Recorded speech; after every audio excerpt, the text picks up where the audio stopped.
Hey everyone, Nigel here again. Today's sharing will be something that's very close to my heart. It's what to do when you're at your lowest. And I do not know what you're going through. I do not know you personally, right? At least not yet. Um, maybe you're at a bad place in your life right now. And I just want to encourage you and I want to share with you, because I have people in my life, right? They sometimes see what I do, they see my success or that I'm more freed up. You know, and they see that I'm always smiling, laughing, and I seem to be quite relaxed most of the time. And it's easy for them to think that my life is easy, that everything's smooth sailing, that I don't have any difficulties, which is so not true. I have had so much that I don't know where to start. So today I want to share with you one of my low moments and how I turn it around, right? Um, it's very interesting for me to share with you because one of my lowest moments was after a series of success, after a nice success in my life. Okay, so my wife and I, we were getting out of some bad investments, and there were multiple efforts to hurt us professionally, financially, and even our reputation. Oh man, so much lies there, fucking clowns. Um, my wife and myself, we're quite practical people. We work really hard, and it's really hard and painful when we could lose everything that we work hard for our business years. Everything that we spent years to build, everything we worked so hard for, it could these clowns the one day for free. So you see what's good is that I have awareness of who we are. We're the kind of people that isn't shy to roll up our sleeves, put our head down, and get to work. And we're the sort of we're kind of persistent. We can work for months and work and years. I know what we're capable of, right? But that season was just really hard. There was so much lies being thrown around, and we couldn't even defend ourselves. The worst was that the people that were supposed to be friends, they were all silent. Not all are okay. 95% were silent. 95% of them just look away. They disappeared. There were nights where I couldn't sleep. And on those nights I couldn't sleep, I'll go to the table, pull out my writing book, right? My drawing block, I call it. And just to keep my mind occupied, I would just, think of solutions. But it was really hard. When you feel that levels of hopelessness, I'm the kind of guy who's actually usually nothing can really get to me. I'm usually optimistic, realistic optimist. I'm quite creative, and I'm the sort of person that everything's figure outable, which is why I keep sharing people, right? Everything's figure outable. But that season, oh my gosh, that season was really hard. It was really heavy. It's just dealing with that. It's a series of betrayal after betrayal after betrayal and lies after lies. And I try to be strong, I, I tell myself, tell my wife that it's all gonna be okay. But sometimes you do wonder, like, there are times I cry too. I ask myself things like, what do we do wrong? Why did this happen to us? Why is it so unfair? Then I start questioning. I know earlier I said I know myself, but when it's so hard sometimes, right? You start asking yourself like, am I really as good as I think I am? Was it just a fluke, right? So as I cried, I turned to God and I asked, hey God, what do I need to do? I don't want to be the victim of such unfairness. We didn't do anything wrong some more. I don't want to lose what we had spent so much time, so much effort and love to build. It was brutal, man. It's brutal. And I was yeah, now I look back, I'm laughing, but it's actually a nervous laugh. I was bouncing between, sighing, crying, talking to God, negotiating with God, asking myself the question, then back to sighing again, crying. So it's just this broken loop. And then I start asking myself, so what do we need to do? What do I need to do? How do you go from here? So my conscience was clear, and I'm clear that we didn't do anything wrong, but we have to deal with the situation that these clowns created, right? And perhaps the only mistake was working with clowns in the first place. So anyway, as I sat there, I stayed quiet. As I cried, I told myself,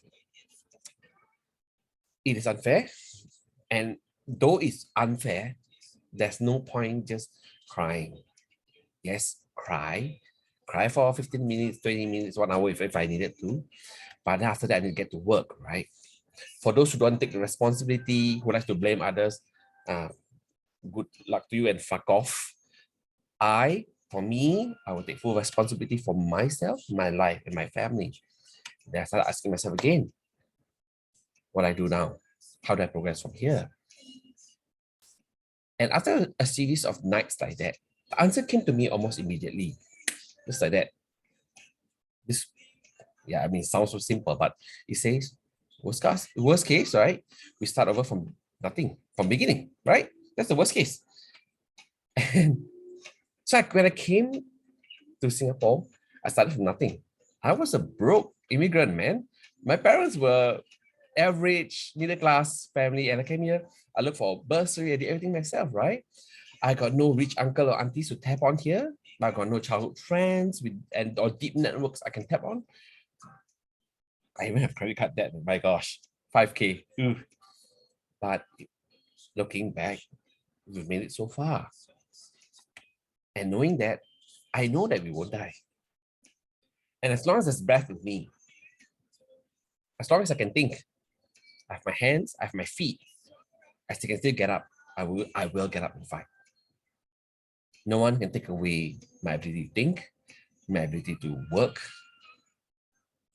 These two are all I need, right? Other than my wife, God, my family.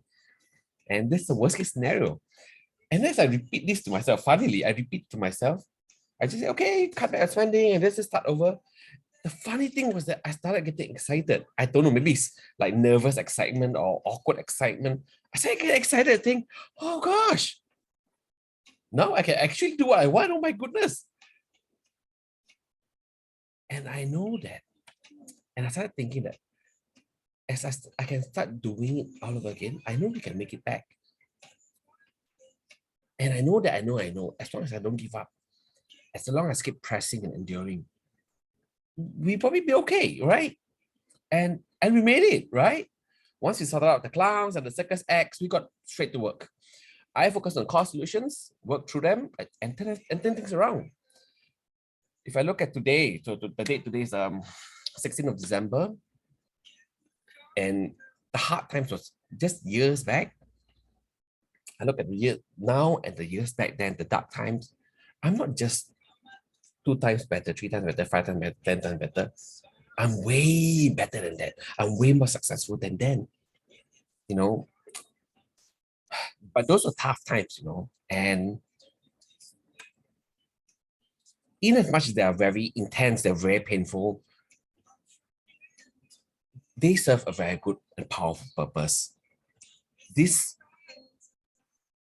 made me a better person, a better business owner, better entrepreneur, a better investor, better husband, better father, better friend, better sibling. Well, the good news is that it's true that what doesn't kill me makes me stronger. What doesn't kill you will make you stronger. It's just that something is insane and brutal going through, those intense, dark, painful times. But I'd like to encourage you that, hard times will mold you, they will shape your character. It will nudge you and push you and teach you lessons that you need to learn to go to the next level. You will learn to be more resilient. It will teach you become a bit more tough. Not bad way, not like being tough, jerky meat, but you become a bit more mentally resilient, And I think that when you look back, you will see that, you look back, you see that those lowest moments in your life, right? Those that you feel is the worst, the lowest, and the hardest moments in your life, it's likely your breakthrough period, your breakthrough time to your greatest success. So when you are at your lowest, when you are in your lowest season, I have only one thing to say. Keep going. Don't stay there. Keep going. What to do when you're lowest? Keep going. Some people don't want to ask me specifically. I roll up my sleeves, wipe my tears off, wipe the blood off, I get to work. I hung out with people who love me, care about me, who knows the truth, and serve them well. Crack on some songs that will lift my spirits, try to dance a little bit sometimes, and keep pressing through. And I shared before that I'm more than 10 times happier today. Not just because we are just 10 times more successful, we're way beyond that right now. Other investments are growing, but walking through the darkest, hardest, and lowest seasons of your life is what you need to do when you're at your lowest. That's all I have for you today. If you like what I do, what I share, please click subscribe below and let me know what else you want me to share about. Discuss below in the comment section. Bye.